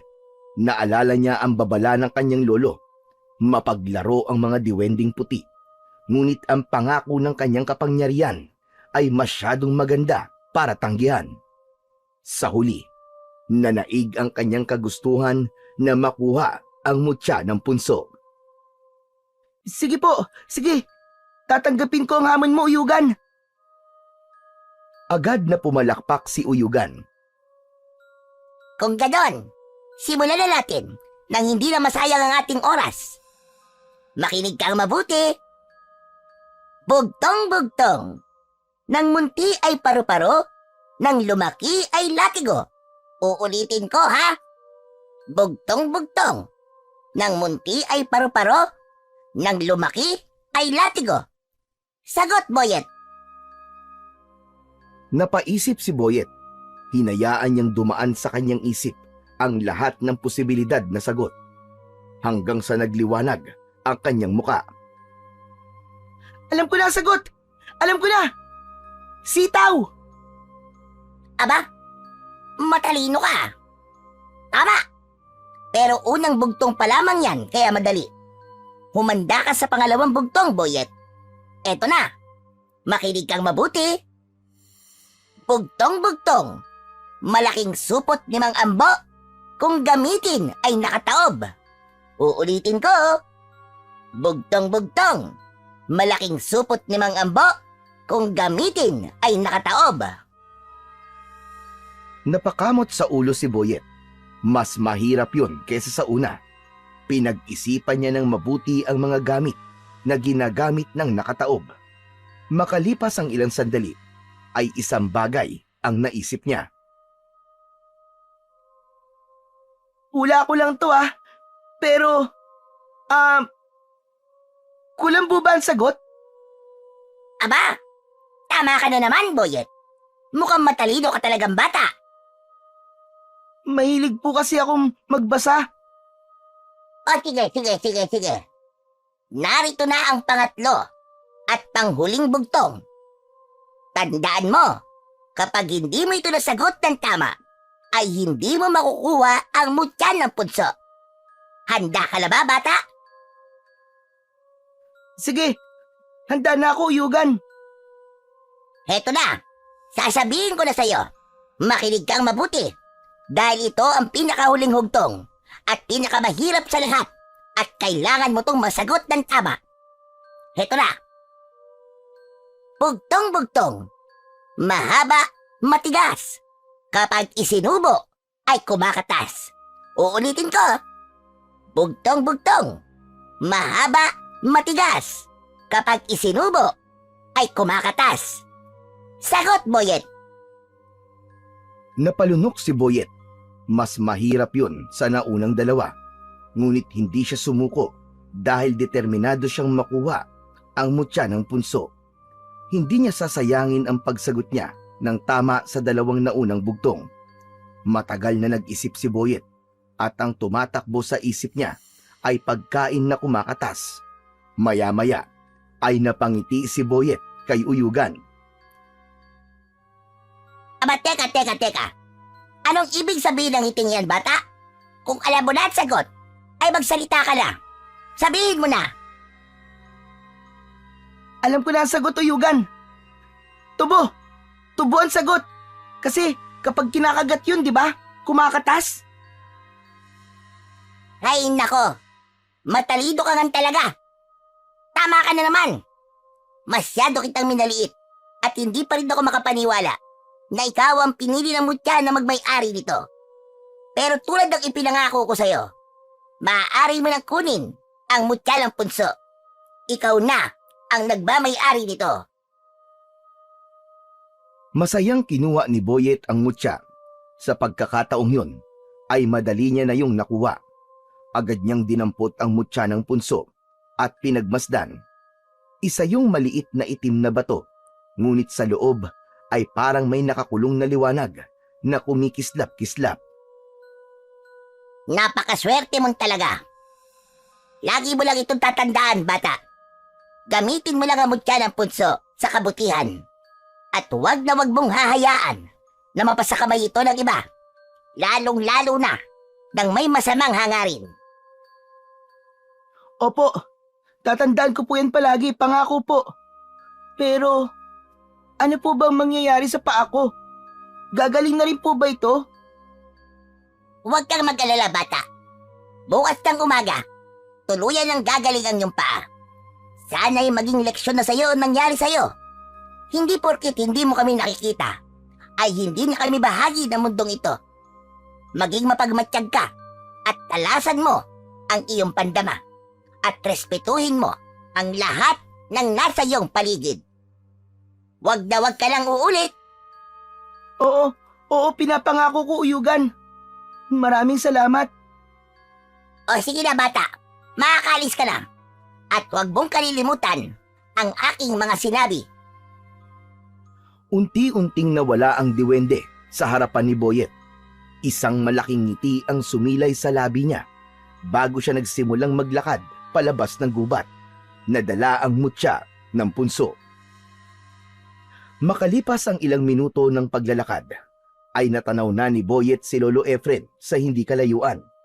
Medyo binilisan niya ang pagakbang at kahit nahihirapan siyang maglakad dahil sa malaki niyang paa, nang makalapit siya sa lolo niya, ay agad na bumakas ang pag-aalala sa mukha nito. Bakit ang tagal mo makabalik, Boyet? Kanina pa ako nag-aalala sa'yo. Pasensya na po, Lolo. Medyo naligaw po kasi ako eh. Ganun ba? O siya, hayaan mo na. Ang mahalaga ay nakabalik ka ng maayos. Nakahingi ka ba ng tawad sa punso? Opo, sinabi ko po na hindi ko po sinasadya. Sana po gumaling na po ang paa ko. Wala na tayong magagawa kundi ang maghintay. Kapag nagising kang magaling na ang paa mo, ibig sabihin, tinanggap nila ang paghingi mo ng tawad. Tahimik na tumango si Boyet. Ramdam niya pa rin ang bigat ng mutya sa kanyang bulsa. Pero hindi niya sinabi sa lolo niya ang tungkol doon. Tara na po, Lolo. Umuwi na po tayo. Medyo napagod po ako eh. Oo nga, sige na. Para makapagpahinga na rin tayo. Sabay silang naglakad palayo sa gubat. Hindi na lumingon si Boyet, pero ramdam niya pa rin ang presensya ng mahiwagang lugar sa kanilang likuran. At ang bigat ng responsibilidad na kaakibat ng mutya ng punso na ngayon ay nasa kanyang mga kamay na. Maagang nagising si Boyet kinabukasan. Pagmulat ng kanyang mga mata, agad niyang naalala ang nangyari kagabi. Ang punso, ang diwending si Uyugan, at ang mutya. Napabangon siya bigla at napatingin sa kanyang paa. Namilog ang mga mata niya dahil bumalik na sa normal ang kanyang paa. Napangiti siya ng malawak at tumalon siya mula sa papag sa labis na saya. Kinuha ni Boyet ang mutya sa kanyang bulsa at pinagmasdan yun ng maigi. Naghanap siya ng lumang pisi sa baul at maingat na itinali ang mutya gamit ang pisi. Nang matapos, agad niya yung isinabit sa kanyang leeg. Nang lumabas siya ng silid, ay naamoy niya ang nilulutong pritong tuyo ni Lolo Efren. Nang dumulog siya sa hapag, ay naghanda na si Lolo Efren ng almusal. Lolo! Tignan niyo po oh! Magaling na po ang paa ko! Bumalik na po sa normal! Aba, oo nga no. Salamat naman at tinanggap ng duwende ang paghingi mo ng tawad. Makapapasok ka na rin sa paaralan bukas. Kaya nga po, Lolo eh. Mabuti na lang at bilog po ang buwan kagabi kasi kung hindi, baka maghintay pa po tayo ng matagal bago gumaling ang paa ko. Magsasalita pa sana si Lolo Efren, pero napansin ni Boyet na bigla itong natigilan. Bahagyang nanlaki ang mga mata nito Boyet, ano yung suot mo sa leeg mo? Saan mo nakuha yan? Ito po ba? Napulot ko lang po kagabi sa gubat. Ang ganda po kasi kaya ginawa ko pong kwintas. Hindi kumibo si Lolo Efren. Tinitigan lang siya nito ng matalim na waring sinusuri kung nagsasabi ba siya ng totoo o hindi. Maya-maya pa, bumuntong hininga ang matanda at mas lalong tumilim ang titig sa kanyang apo. Magsabi ka ng totoo, Boyet. Ibinigay ba yan sa'yo ng duwende? O ng kahit na anong lamang lupa kagabi nung nagpunta ka sa gubat? Napalunok si Boyet. Alam niyang hindi siya makakalusot sa lolo niya. Sa huli, tumango siya at nagdesisyon na sabihin ang totoo. Opo, Lolo. Si Uyugan po ang nagbigay po sa akin ito. Ano ba sinabi ko sa'yo, Boyet? Huwag kang tatanggap ng kahit na ano mula sa duwende o sa kahit na anong lamang lupa sa gubat. Pero wala naman po masamang nangyari sa akin, Lolo eh. Saka, nakuha ko pa po ang mutya ng punso. May kapangyarihan po ito. Boyet, hindi mo alam kung ano ang pinasok mo. May mas malalim na dahilan kung bakit ayaw kitang magpunta sa gubat. Ano po bang ibig niyong sabihin doon, Lolo? Muling bumuntong hininga si Lolo Efren bago muling nagsalita. Nung bata pa ako, may isang matandang duwende na nagpakita sa akin sa gubat. Inalok niya ako ng mutya ng punso, gaya ng ginawa ni Uyugan sa'yo. Pero alam kong may kaakibat yon na mabigat na responsibilidad. Kaya tinanggihan ko yon. Ang sabi ng matandang duwende, gagawa siya ng paraan para mapunta ang mutya sa isa sa mga magiging kadugo ko. Dahil kailangan mapunta ito sa nararapat, sa isang taong may kakayahang gamitin ito upang labanan ang mga kasamaan. May kilabot na gumapang sa katawan ni Boyet. Napatingin siya sa mutya na nakasabit sa kanyang leeg bago bumaling ulit sa kanyang lolo. Ibig sabihin po, makikipaglaban po ako sa mga masasama? Tama ka, Boyet. Hindi mo maaaring gamitin ang mutya para lang sa pansariling interes. Pero Lolo, wala namang masama rito sa lugar natin ah. Tahimik naman po dito ah. Sa ngayon wala. Pero hindi natin alam kung hanggang kailan magiging tahimik ang lugar natin na ito. Maraming nilalang ng dilim ang nagnanais makuha ang mutya ng punso at hindi mo alam kung kailan sila darating para kunin yan sa'yo. Ano po? Pupuntahan po nila ako at kukunin tong mutya. Naku, kung ganun po, ibabalik ko na lang po to kay Uyugan. Ayoko po makipaglaban. Ngunit malungkot na umiling si Lolo Efren. Huli na ang lahat, Boyet. Nung tinanggap mo ang mutya, habang buhay na itong nakakabit sa'yo, ikaw na ang bagong magiging may-ari niyan habang buhay. Maliban na lang kung merong kukuha niyan sa'yo. Wala na tayong magagawa, Boyet, kundi sanayin ka kung paano gamitin ang kapangyarihan ng mutya. Lalong lumamig ang pakiramdam ni Boyet na pagtanto niya na hindi niya pala dapat tinanggap ang mutya ng punso. Ang buong akala niya kasi isang simpleng anting-anting lang yon. Pakiramdam niya ay pinasan niya ang isang napakabigat na kapalaran at responsibilidad na hindi niya alam kung kaya niyang dalhin. Sa loob ng mga sumunod na araw, tuwing walang pasok si Boyet sa paaralan, ay dinadala siya ni Lolo Efren sa gubat upang magsanay. Doon siya tinuruan ng kanyang lolo kung paano gamitin ng tama ang kapangyarihan ng mutya ng punso. Sa simula ay nahirapan siya. Hindi madaling kontrolin ang enerhiyang dumadaloy sa loob niya mula sa mutya. Ngunit sa patuloy na paggabay ni Lolo Efren, unti-unti niyang natututunan kung paano gamitin ang kanyang isip upang pagalawin ang mga bagay-bagay sa paligid. Isang umaga, nasa gitna siya ng pagsasanay. Nakapikit siya habang malalim ang paghinga. Sa kanyang harapan ay may isang tuyong sanga. Dahan-dahan niyang iniangat ang kanyang kamay at inisip niya na gumalaw ang sanga. Sa una, bahagyang umalon lamang ang tuyong dahon na nakakabit pa sa sanga. Ngunit hindi siya sumuko. Mas lalo niyang pinokus ang kanyang isip at sa isang iglap, lumutang ang sanga sa hangin. Napangiti si Boyet. Hindi siya makapaniwala sa kanyang nagawa.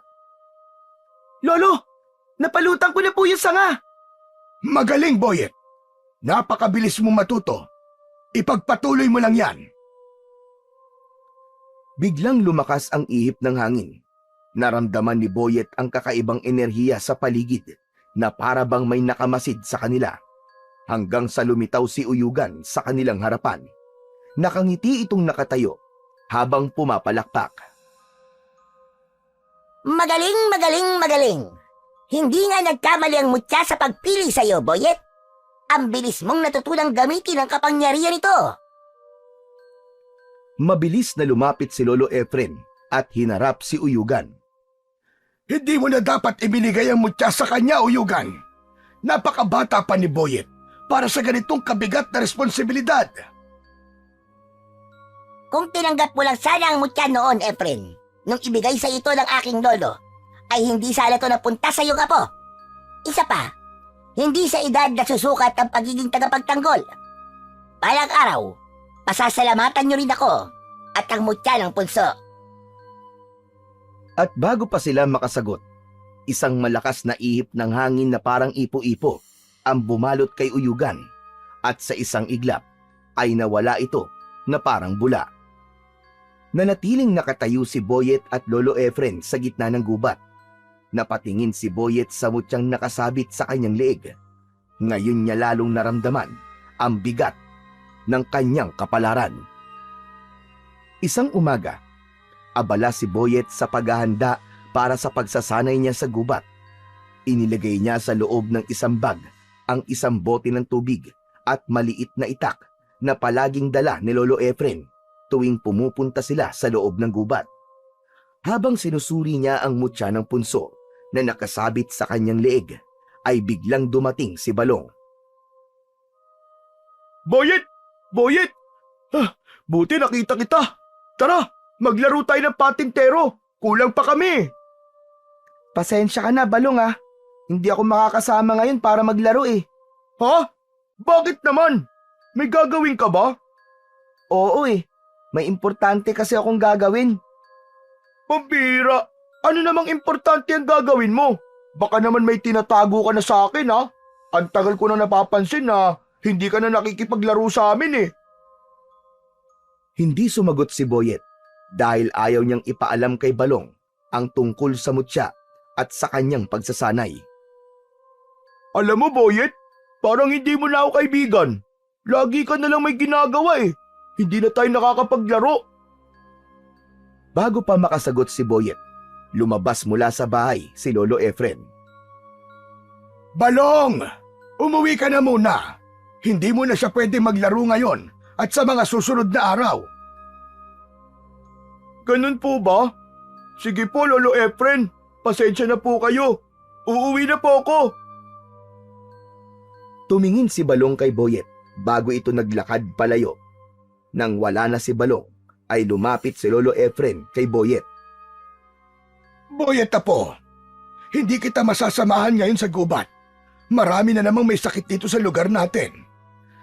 Sigurado ako na marami na namang magpupunta dito sa bahay para magpagamot. Ayos lang po, Lolo. Ako na lang po muna ang mag-isang magsasanay. O sige, Boyet, mag-iingat ka. Hayaan mo, kapag maaga ako natapos sa panggagamot, ay susunod kagad ako sa iyon. Tumango si Boyet at ipinagpatuloy niya ang paghahanda sa mga bagay na kailangan niyang dalhin sa gubat para sa kanyang pagsasanay. Maya-maya pa ay tahimik na naglakad si Boyet patungo sa gubat upang magsanay. Pagdating niya sa isang malawak na parte ng gubat na walang masyadong puno, ay huminto siya upang simulan ang kanyang pagsasanay. Agad niyang isinara ang kanyang mga mata at huminga ng malalim.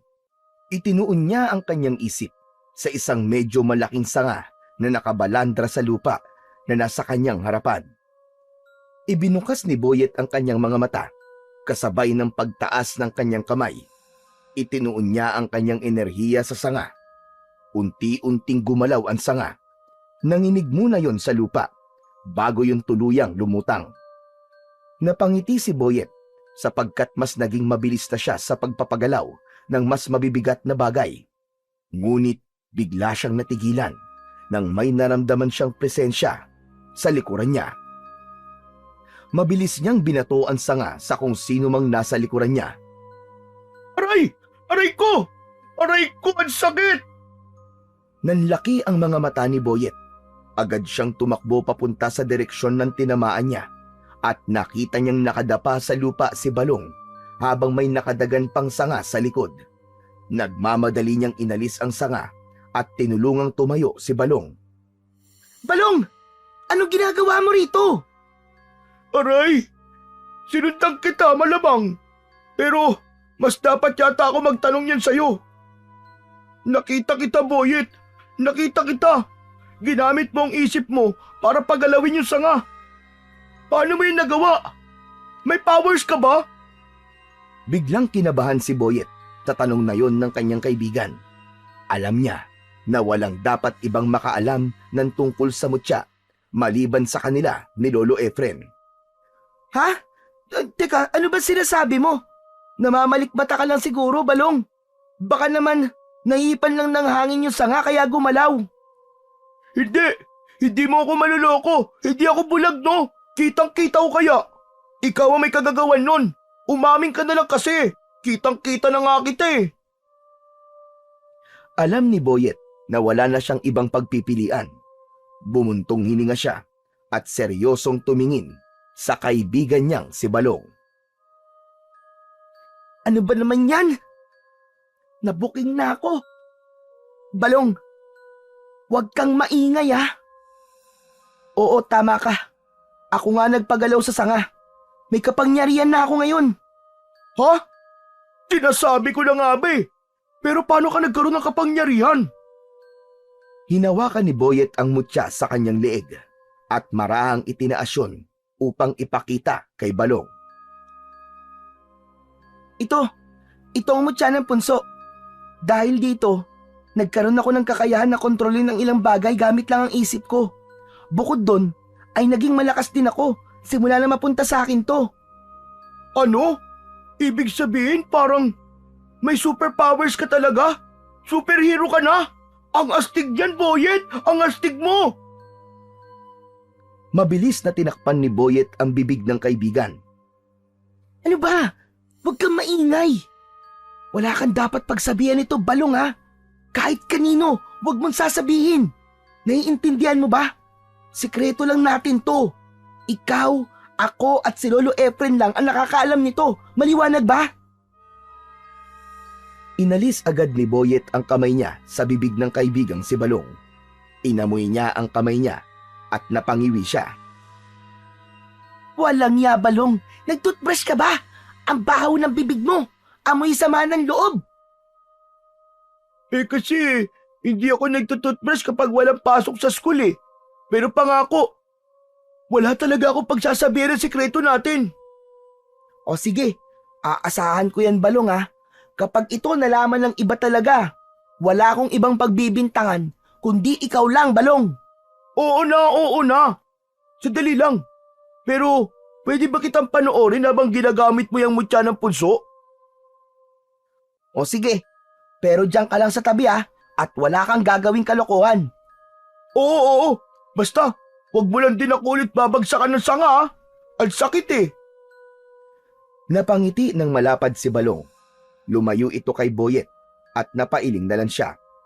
Maya-maya pa ay bumalik na si Boyet sa kanyang pagsasanay habang pinanonood siya ni Balong na tuwang-tuwa sa kanyang kapangyarihan. Isang gabi, magkasamang naglalakad sina Boyet at Lolo Efren mula sa isang burol sa kabilang baryo. Nasabi na ni Boyet kay Lolo Efren na alam na ni Balong ang tungkol sa mutya ng punso. Ayon kay Lolo Efren, dapat ay mas maging maingat na sila sa susunod na wala ng ibang makakaalam ng kapangyarihan ni Boyet dahil habang mas dumarami ang nakakaalam nun ay mas magiging mapanganib naman para sa kanila. Lolo, hindi niyo po ba nararamdaman? Parang ang bigat po ng hangin ngayon. Nakakapanindig balahibo po. Ramdam ko rin, Boyet. Parang merong hindi magandang mangyayari. Pagdating nila malapit sa kanilang baryo, ay may narinig silang sigawan ng mga tao. Sinundan yon ng kalabog na mga pinto at ingay ng mga nawawasak na dingding ng mga bahay. Napansin nilang nagkakagulo ang mga tao sa baryo nila.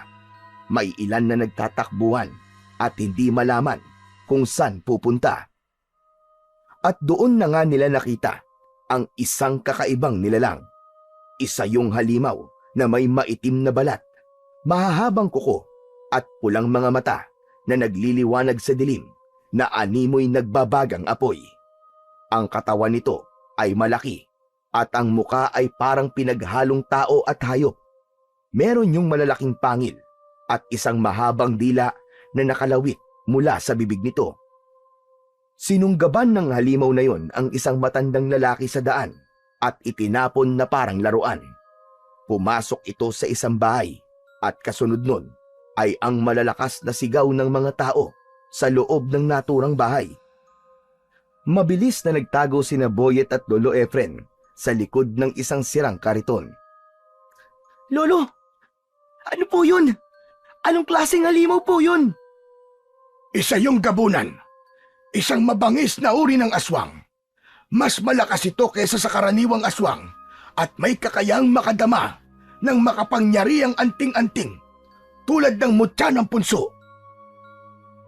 Lumabas ang gabunan mula sa bahay at tumayo sa gitna ng kalsada. Lumingalinga ito sa paligid at sa isang malalim na nakakapangilabot na boses ay nagsalita ito ng malakas. Kung naririto ka, ang nakakuha ng mutya ng punso, ramdam kong kapangyarihan mo mula rito.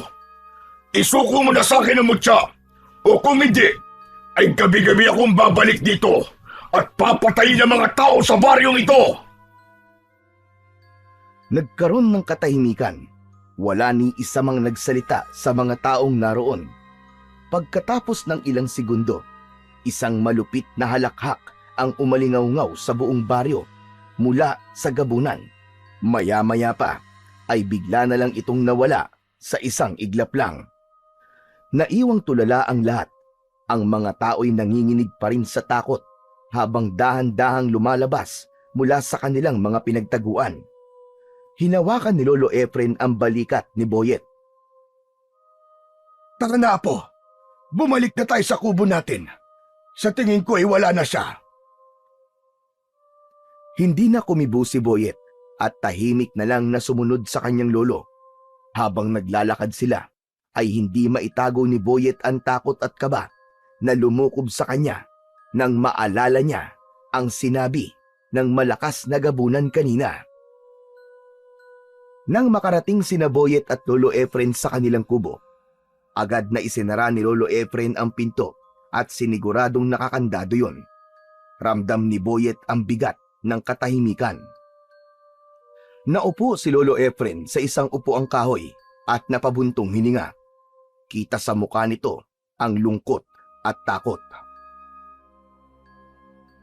Hindi ako maaaring magkamali, Boyet. Kilala ko ang gabunan na yon. Ano po, Lolo Efren? Ano pong ibig niyong sabihin? Ang gabunang nakita natin kanina, siya ay walang iba kundi si Lakan. Sino po? Sino pong Lakan? Isa siyang napakalakas na gabunan. Nung bata pa ako, sinalanta niya ang baryong ito. Marami siyang pinatay na mga inosenteng tao at yung mga walang laban sa kanyang lakas.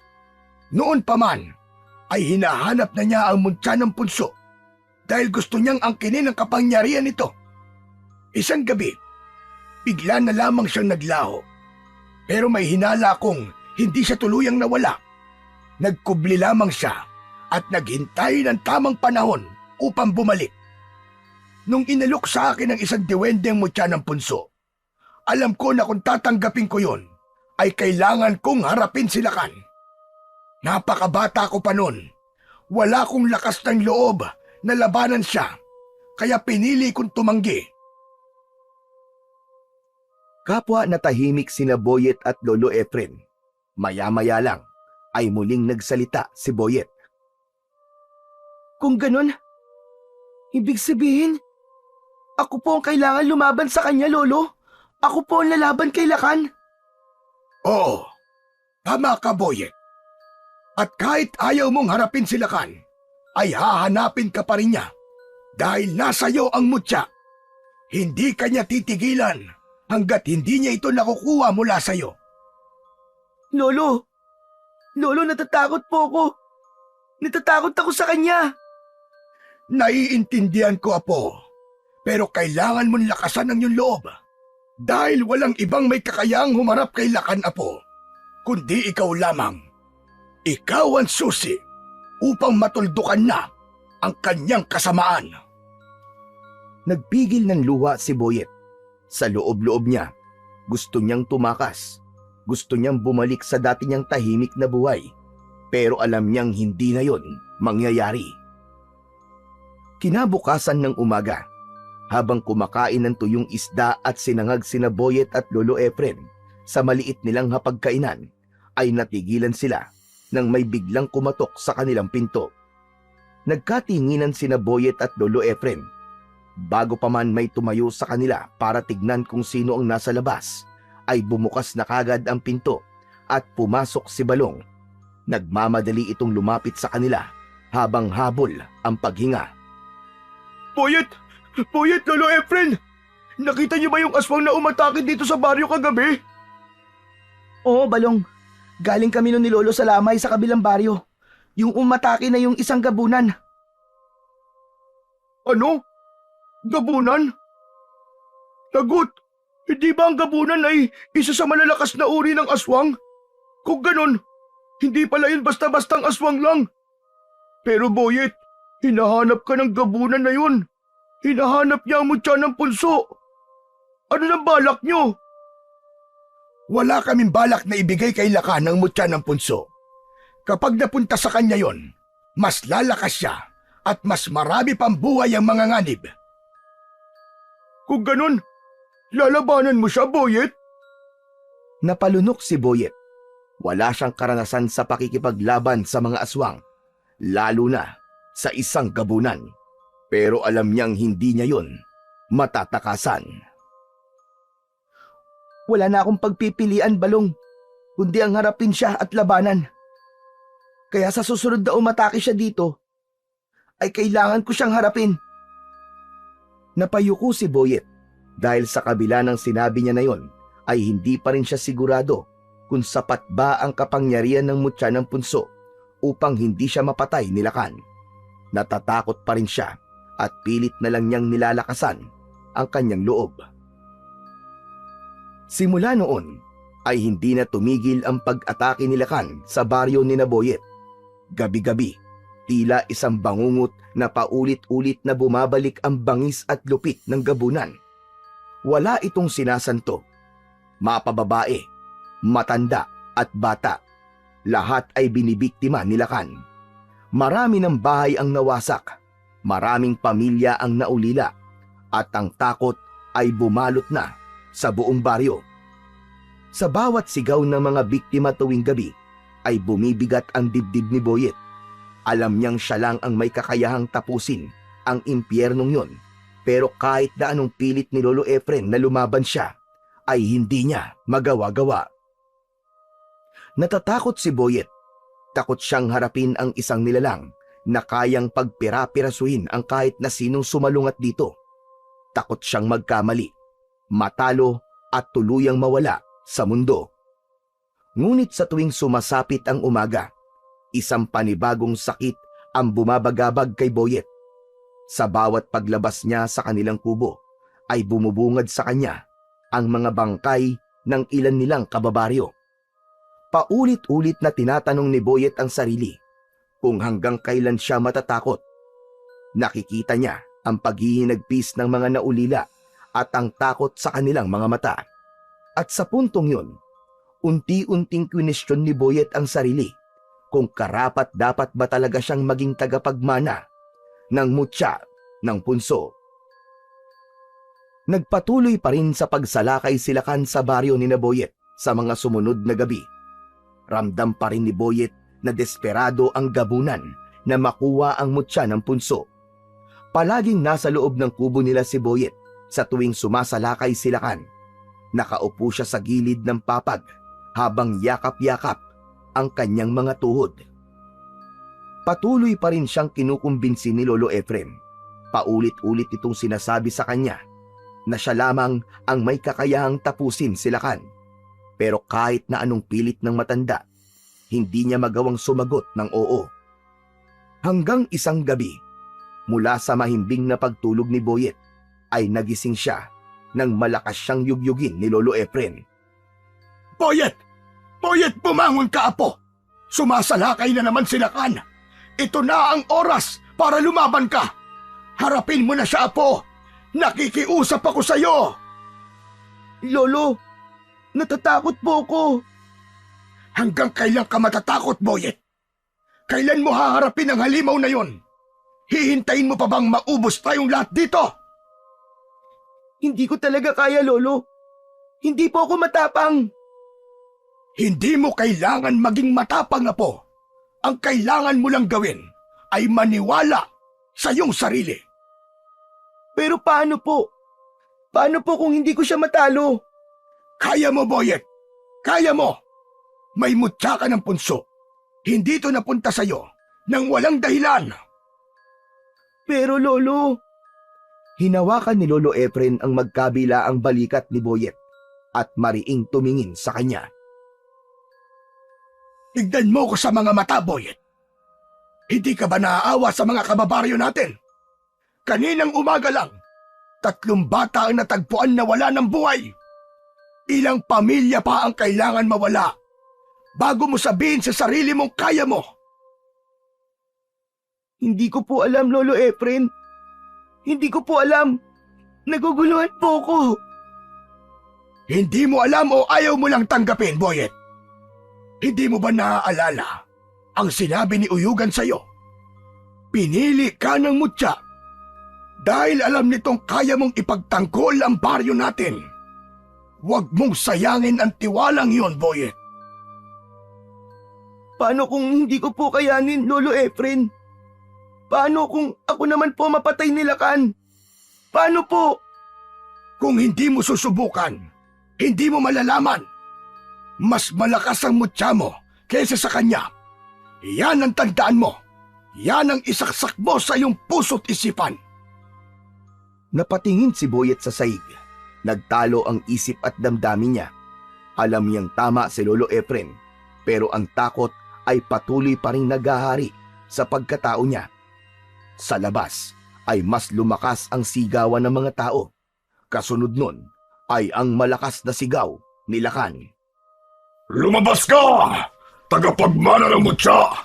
Alam kong nariyang ka lang! Huwag mo kong pagtaguan! Harapin mo ako! Tumalikod si Lolo Efren kay Boyet. Nagtungo ito sa kusina at kinuha ang lumang itak na nakasabit sa dingding. Hindi ito nagdalawang isip na naglakad patungo sa pinto. Mabilis na sumunod si Boyet sa lolo niya. Lolo! Lolo, anong gagawin niyo? Huminto si Lolo Efren sa may pintuan at nilingon siya. Sawa na ako, Boyet. Sawa na ako magtago. Panahon na para lumaban. Pero Lolo, baka kung ano po mangyari sa inyo. Dito na lang po kayo. Mas ligtas pa po tayo rito, Lolo. Huwag ka po lumabas. Huwag niyo po siyang labanan. Mas mabuti nang mamatay akong lumalaban kesa sa mamatay akong takot. Pilit pa rin hinahawakan ni Boyet ang kanyang lolo, pero nagawa nitong makawala. Wala na siyang nagawa kundi ang panoorin ito habang papalayo sa kanilang kubo, habang hawak ang matalas na itak. Napakagat sa labi si Boyet. Nagkaroon siya ng pagdadalawang isip kung susundan ba niya si Lolo Efren o mananatili siya sa loob ng kubo nila. Sumilip siya sa nakabukas na pinto at nakita niyang hindi lang si Lolo Efren ang lumaban. Nakita niya ang ibang kalalakihan sa baryo nila na may dalang sibat, itak at kung ano-ano pang sandata. Nagulat si Boyet nang bigla siyang may narinig na tinig mula sa kanyang likuran. Napalingon si Boyet at nakita niya si Uyugan na nakatayo sa ibabaw ng lamesa at umiiling. Wala. Nakakapanghinayang. Mabuti pa sila, Boyet. Kahit wala silang mutya ng punso, ay may lakas loob silang lumaban. Patawad! Patawad! Patawarin mo ko, Uyugan! Nanginig ang boses ni Boyet at naramdaman niyang may mga luhang bumagsak mula sa kanyang mga mata. Hindi ako nararapat para sa mutya. Mas mabuti pang ibigay mo na lang ito sa iba. Sa mas malakas at sa mas matapang. Hindi ito para sa akin. Wala nang mas iba pang karapat-dapat kundi ikaw lang, Boyet. Mismong ang mutyala ng punso ang pumili sa'yo. Hindi mo ito hiningi, ngunit ikaw ang napili. Pero, paano? Paano kung hindi ko kaya? Paano kung mabigo ako? Pero paano din pala kung kaya mo? Natahimik si Boyet sa sinabing yun ni Uyugan.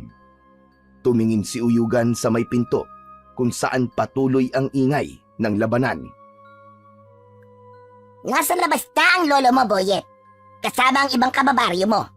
Nilalabanan nila si Lakan. Hahayaan mo lang bang may mangyaring masama sa kanila? Lalong-lalo na sa lolo mo? Nanlamig si Boyet. Muli siyang napatingin sa nakabukas na pinto at nakita niya sa labas si Lolo Efren na nakahandusay na sa lupa. At sa harapan nito ay naroon si Lakan na papalapit sa kanyang lolo. Ang matalim nitong mga mata ay nakapako sa matanda. Nanlambot ang mga tuhod ni Boyet, ngunit may kung anong init na bumalot sa kanyang katawan. Sa pagkakataon na yun, ay isang matinding pagpapasya ang ginawa niya. Kumilos ang kanyang mga paa bago pa siya makapag-isip.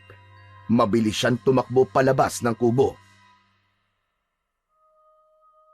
Ayup ka! Layuan mo ang lolo ko! Sa isang iglap ay hinarangan ni Boyet si Lakan upang pigilan ito sa paglapit kay Lolo Efren.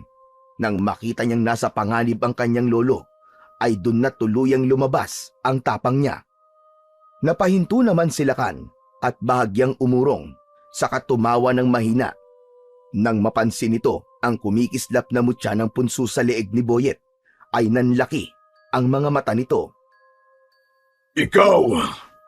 Ikaw pala nagmamay-ari ng mutya ng punso. Isang bata lang ang may hawak ng mutya. Mukhang magiging madali lang sa akin na makuha yan sa'yo, bata. Kahit bata ako, hindi ako magpapatalo sa'yo, demonyo ka! Nilingon ni Boyet si Lolo Efren at nakita niya na kahit may sugat ito sa braso, ay nagawa pa rin itong ngumiti sa kanya. Nang humarap siyang muli kay Lakan, ay humakbang ito papalapit. Ang matutulis nitong mga kuko ay kumikinang sa liwanag ng nag-aapoy na mga sulo sa paligid. Nakatitig ito kay Boyet. Bata, ibigay mo na lang sa akin ang mutya. Kung ayaw mo masaktan, huwag ka nang manlaban pa. Kung mapayapa mong ibibigay yan sa akin, ay baka maging mabait pa ako sa'yo at hayaan pa kitang mabuhay. Nanlamig ang mga kamay ni Boyet, ngunit hindi siya natinag. Sa kabila ng takot at kaba na bumabalot sa kanyang katawan, ay desidido na siyang labanan si Lakan gamit ang kapangyarihan ng mutya ng punso. Matagal na ako nagtatago. Matagal na ako natakot. Pero hindi na ngayon. Oras na para tapusin kita, Lakan! Saglit na katahimikan ang bumalot sa paligid. Binasag yun ng malakas na halakak ni Lakan na parabang iniinsulto nito si Boyet. Ikiniling ni Lakan ang ulo nito at ngumisi. Matapang ka, bata! Tignan natin kung hanggang saan ang tapang mo! Sa isang iglap, mabilis na sumugod si Lakan kay Boyet at nagsimula na ang kanilang laban. Mabalasik ang pagsugod ni Lakan. Ang matatalim nitong mga kuko ay nakahandang sumaksak sa katawan ni Boyet. Sa isang iglap, lumipad ang kamao ni Lakan, ngunit bago pa yun tumama sa mukha ni Boyet, ay sinalo niya yun gamit ang kanyang kamay. Maigpit na hinawakan ni Boyet ang kamao ni Lakan habang naramdaman niya ang lakas at kapangyarihan na dumadaloy sa buo niyang katawan. Mariin niyang pinisil ang kamao ni Lakan hanggang sa narinig niya ang pagkadurog ng mga buto nito. Malakas na napasigaw si Lakan nang dahil sa labis na sakit at agad nitong binawi ang kanyang kamao. Mabilis itong umatras habang hawak ang nasaktan na kamay. Nag-aapoy sa galit ang mga mata ni Lakan habang nakatitig kay Boyet. Ngumisi si Boyet at tumingin siya sa paligid. Nakita niya ang mga bato. Itinaas niya ang kanyang kamay at biglang nagsimulang gumalaw ang mga bato sa kanyang paligid. Ang mga bato sa lupa ay lumutang sa hangin at umikot sa paligid ni Boyet na tila may sariling buhay ang mga yon. Ikinumpas niya ang kanyang kamay at lumipad ang mga bato patungo kay Lakan. Napaatras ang gabunan habang iniiwasan ang sunod-sunod na hampas ng lumulutang na mga bato. Ngunit isang may kalakihang bato ang tumama sa mukha niya na kaagad niyang ikinabagsak sa lupa. Isang sulunang apoy ang mabilis na pinalipad ni Boyet patungo kay Lakan at tumama yon sa mukha nito. Napasigaw ang gabunan habang pilit na inaapula ang apoy na tumupok sa mukha niya. Nang mawala na ang apoy, ay mas naging matalim ang tingin nito kay Boyet. Hindi nagpadaig si Boyet sa titig na yon. Sumugod siya kagad kay Lakan. Sinalubong naman siya ni Lakan at sa kanilang pagsasalpok ay hindi naiwasan ni Boyet ang matatalas na kuko ni Lakan nang bumaon yun sa kanyang tiyan. Napasigaw si Boyet sa sakit at agad siyang napaupo sa lupa habang mahigpit na hawak ang sugat. Ramdam niya ang init ng kanyang dugo na dumaloy mula sa kanyang tiyan. Nanginig ang kanyang katawan at unti-unting bumibigat ang kanyang paghinga. Mabagal na lumapit si Lakan habang isang mapanuksong ngiti ang nakapinta sa mukha nito. Tama na ang paglalaro. Tapos na ang laban, bata. Huwag ka na magpumilit pa. Dahil hindi mananalo kagaya mo sa akin. Ibigay mo na lang ang mutya at baka maisipan ko pang buhayin ka. Napakagat ng labi si Boyet at saglit siyang nawalan ng pag-asa. Napatingin siya sa paligid hanggang sa may nakita siya sa gilid ng kalsada. Napansin niya ang isang malaking troso na naroon. Huminga siya ng malalim nang isang ideya ang pumasok sa kanyang isipan. Sa pamamagitan ng kanyang isip, unti-unting gumalaw ang malaking troso. Nagpanggap siyang nangihina at sumusuko na kay Lakan. Makangalakan, wala talaga akong laban sa'yo. Isusuko ko na sa'yo ang mutya. Pero mangako kang hindi mo ako papatayin. Pangako, bubuhayin kita, bata. Ngayon, ibigay mo na sa akin ang mutya. Lalo pang lumapad ang ngiti ni Lakan habang dahan-dahan itong lumapit kay Boyet. Biglang lumipad ang malaking troso sa ere at eksaktong tinamaan nun si Lakan sa tagiliran na naging dahilan upang tumilapon ito sa malayo. Bago pa makabangon si Lakan, ay mabilis na tumayo si Boyet. Muli niyang itinaas ang kanyang mga kamay. Gamit ang kapangyarihan ng mutya ng punso, ay pinagalaw niya ang mga sibat at itak ng mga sugatang kalalakihan. Isa-isa yung lumutang sa ere. Itinutok niya ang kanyang kamay kay Lakan, na duguan at hindi na makagalaw sa lupa.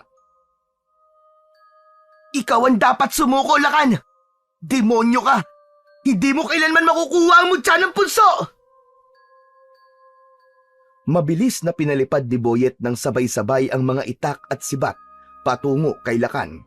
Magkakasabay na tumusok ang mga yon sa iba't ibang parte ng katawan ng aswang. Napapikit si Boyet sa nakakabingin sigaw ni Lakan. Nang dumilat siya, ay nakita niya si Lakan na nanginginig at unti-unti nang nauubusan ng buhay. Mabagal siyang lumapit kay Lakan at huminto siya sa paanan nito. Kahit kailan, ay hindi ko isusuko ang mutya sa tulad mong uhaw sa kapangyarihan. At kahit kailan, walang masama ang mananalo sa kabutihan. Matapos yun, ay tuluyan ng hindi gumalaw si Lakan at binawian na yon ng buhay. Doon na naramdaman ni Boyet ang pagod sa nangyaring laban. Humarap siya sa mga tao at napansin niyang tahimik ang lahat. Walang sino man ang agad na gumalaw o nagsalita. Tila hindi makapaniwala ang mga tao sa kanilang nasaksihan. Napalunok si Boyet ng laway. Ang takot ay muling gumapang sa kanyang dibdib. Naisip niya na baka natakot ang mga tao sa kanya dahil sa kapangyarihan na kanyang ipinakita. Baka iniisip ng mga tao na gumagamit siya ng itim na mahika. Naisip din ni Boyet na baka katakutan siya ng mga tao gaya ni Lakan. Ngunit bago pa tuluyang lamunin ng pangamba ang batang si Boyet, ay isang malakas na sigaw ang bumasag sa katahimikan mula sa mga tao. Lahat ay nagbunyi sa pagkamatay ni Lakan. May ibang lumapit sa kanya upang magpasalamat. May mga nagpalakpakan din dahil sa labis na kasiyahan at paghanga. Ang takot sa puso ni Boyet ay napalitan ng kasiyahan. Naramdaman niya ang taus-pusong pasasalamat ng mga tao sa kanya. Biglang lumapit si Lolo Efren kay Boyet habang ang mukha nito ay puno ng pagmamalaki at tuwa. Mahigpit siya nitong niyakap.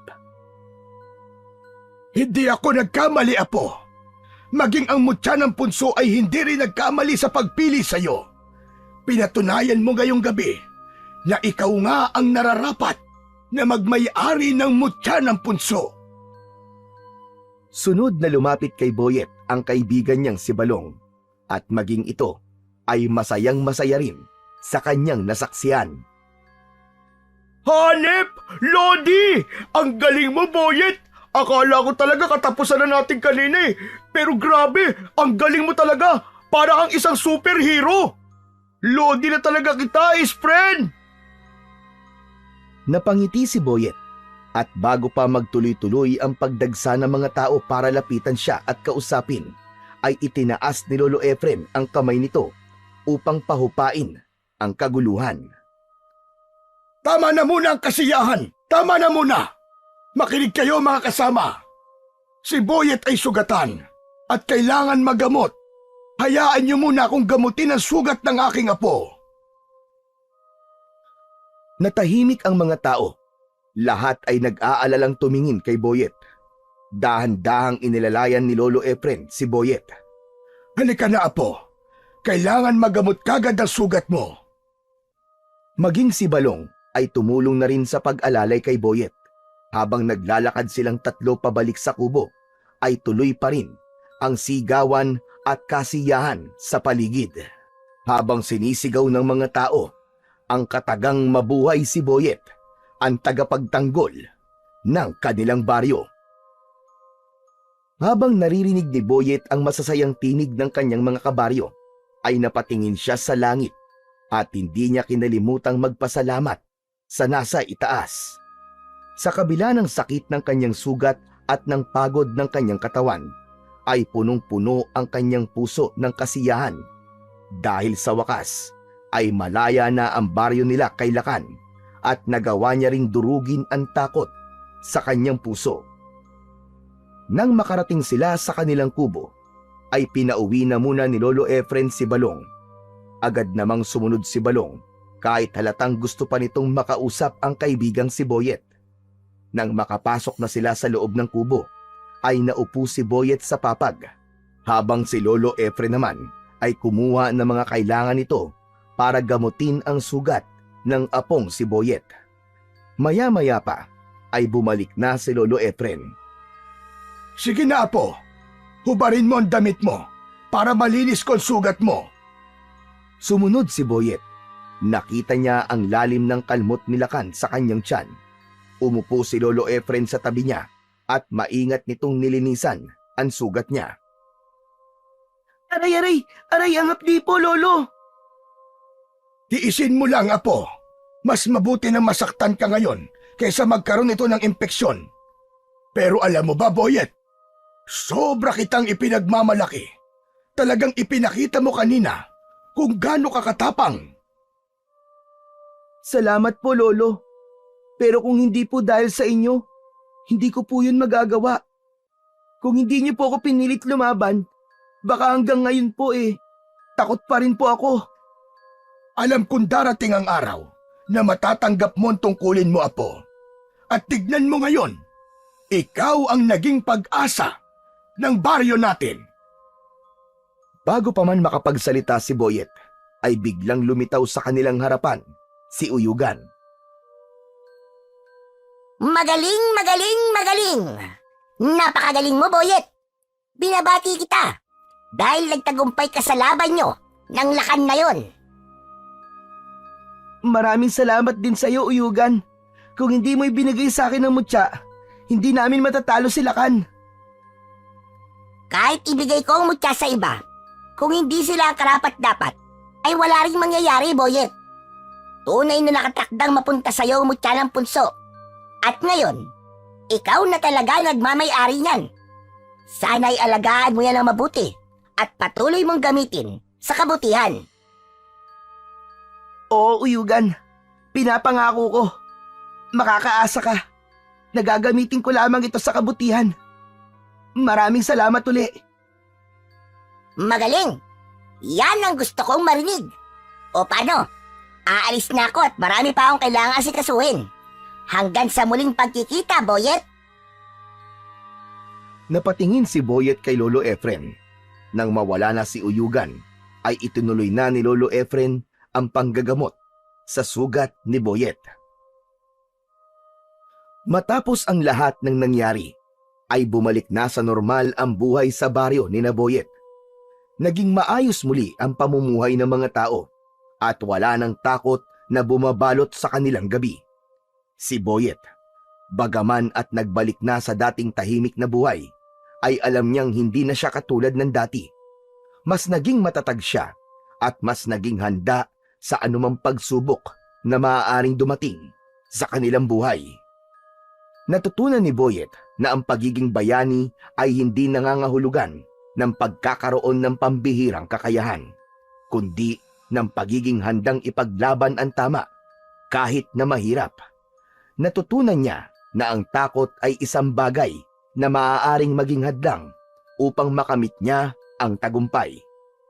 At higit sa lahat, napagtanto ni Boyet na ang bawat tao ay may kakayahang maging matapang basta't maniwala lamang sa kanilang sarili at sa kabutihang kanilang ipinaglalaban.